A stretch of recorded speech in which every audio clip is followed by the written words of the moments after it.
Официально Дональд Трамп распространил публикацию The Wall Street Journal о переброске второй ударной авианосной группы США на Ближний Восток.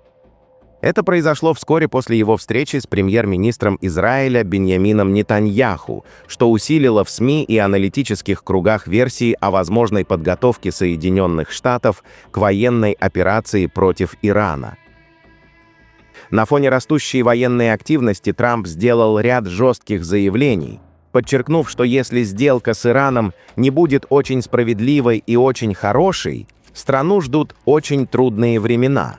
При этом он допустил, что соглашение может быть достигнуто в течение следующего месяца, добавив, что будет вести переговоры столько, сколько сочтет нужным. Но в случае провала США перейдут ко второй фазе, которая станет для Ирана крайне тяжелой, хотя сам он не стремится к такому сценарию.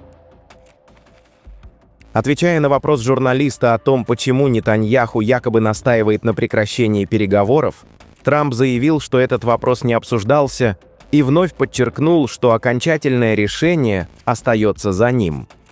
В свою очередь Нетаньяху сообщил, что его визит в Вашингтон был коротким, но важным, и что в ходе беседы с Трампом обсуждался скептицизм в отношении потенциального соглашения с Ираном. По его словам, если договоренность все же будет достигнута, она должна включать не только ограничения по ядерной программе, но и вопросы баллистических ракет и иранских прокси-сил. Он отметил, что выразил общий скептицизм относительно качества любого соглашения, однако признал, что создаваемые условия могут способствовать заключению хорошей сделки. Обсуждение также затронуло ситуацию в Газе и региональную повестку. Некоторые аналитики утверждают, что в израильских кругах существует готовность к более решительным действиям, тогда как Трамп предпочитает дипломатический путь. По их версии, перед израильским руководством якобы стоит стратегическая задача нейтрализовать Иран в течение ближайших лет, а затем сосредоточиться на Турции, которую часть экспертов рассматривает как долгосрочную угрозу для Израиля. В этом контексте вспоминаются заявления турецких националистов о контроле над Дамаском и Иерусалимом, что лишь усиливает напряженность в региональной риторике.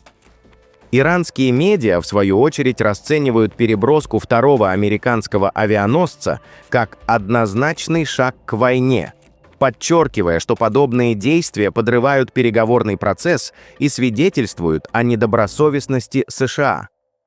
Тегеран заявляет, что не допустит усиления военных угроз в период диалога и будет воспринимать такие шаги как отсутствие искренних намерений со стороны Вашингтона. Дополнительный резонанс вызвало расследование The Wall Street Journal, согласно которому администрация Трампа якобы организовала тайную доставку около 6 тысяч терминалов Starlink в Иран после жесткого подавления протестов и почти полного отключения интернета в январе 2026 года. По оценкам экспертов, в стране может находиться от 50 до 100 тысяч терминалов, ввезенных различными путями, включая маршруты через Дубай и иракский Курдистан. Параллельно фиксируется рост разведывательной активности США у границ Ирана.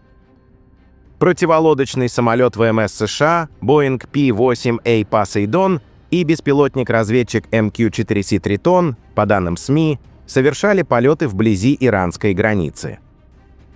Один вылетел из Бахрейна и патрулировал район Ормузского пролива, другой направился из Абу-Даби в сторону Оманского залива. На этой неделе ожидается новый раунд переговоров между США и Ираном. При этом Трамп ранее подчеркивал, что его устроит лишь соглашение, полностью лишающее Иран ядерной и ракетной программы. Одновременно сообщается, что грузовые самолеты продолжают прибывать в Иран не только из России и Китая, но и из Беларуси. В частности, 10 февраля в Тибриз из Минска прибыл Boeing 747 белорусской авиакомпании Transavia Export Airlines. Дополнительную напряженность создает позиция Бахрейна, который заявил, что в случае атаки Ирана на американские базы на его территории не будет молчать. Все это формирует крайне напряженную региональную картину, где дипломатические заявления сопровождаются демонстрацией военной силы и взаимными предупреждениями. Отметим, что по данным The Jerusalem Post, представители израильского министерства обороны недавно заявили своим американским коллегам, что иранская программа баллистических ракет представляет экзистенциальную угрозу для Израиля, и что в случае необходимости страна готова действовать в одностороннем порядке.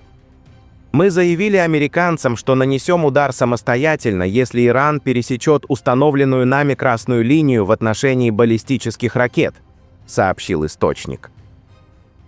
С 30 декабря после визитов к Дональду Трампу в Вашингтон и Мар-а-Лаго Биньямин Нетаньяху держался в тени, вероятно, чтобы не выглядеть инициатором войны с Ираном на фоне настроений сторонников движения МАГА. Теперь, когда Трамп может склоняться к заключению сделки, а не к военному сценарию, Нетаньяху возвращается в Вашингтон с двумя ключевыми тезисами. Если США не нанесут удар по Ирану, Израиль готов действовать самостоятельно. Иранская баллистическая программа является экзистенциальной угрозой. Первое заявление многими рассматривается как элемент давления, поскольку без масштабной поддержки США Израилю будет крайне сложно вести полномасштабную войну с Ираном. Второй тезис продолжает многолетнюю линию. Когда требуется добиться более активного вовлечения США, иранские военные возможности объявляются экзистенциальной угрозой. Ранее таким образом характеризовались центрифуги, обогащенный уран и ядерная программа, теперь баллистические ракеты. Критики этой позиции указывают, что иранские ракеты представляют для Израиля сопоставимую угрозу с той, какую для Ирана представляют израильские F-35, однако ни одно из этих средств само по себе не означает неизбежного уничтожения государства. По их мнению, если исчезает один повод для давления, появляется другой. И эта логика будет сохраняться до тех пор, пока Трамп не решит изменить правила игры. Помимо этого, как сообщает Reuters со ссылкой на иранских чиновников, руководство Ирана опасается, что возможный американский военный удар по Исламской Республике может спровоцировать новую волну антиправительственных выступлений. По этой информации окружение верховного лидера Али Хаминеи уведомило его о том, что фактор страха утратил прежний сдерживающий эффект, и что после кровавого подавления протестов значительная часть населения больше не испытывает прежнего страха перед властью. Согласно этим оценкам, в верхушке иранского режима опасаются, что сочетание внешнего удара и внутренних протестов, включая возможные нападения демонстрантов на государственные учреждения, способно привести к серьезной дестабилизации системы. При этом из сообщений не следует, какой была реакция Али Хаминеи на подобные предупреждения. Одновременно официальная риторика Тегерана остается неизменной. Иранские представители продолжают настаивать на невозможности уступок по ракетной программе и поддержке союзных сил в регионе.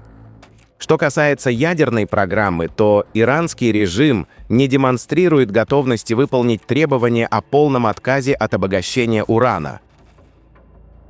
Таким образом, несмотря на заявления о возможной сделке, ситуация в регионе остается крайне напряженной, и многие эксперты предупреждают о рисках военного столкновения. Пишите свое мнение в комментариях, ставьте лайки и подписывайтесь на наш канал, чтобы не пропускать самые важные и актуальные новости мира и Ближнего Востока.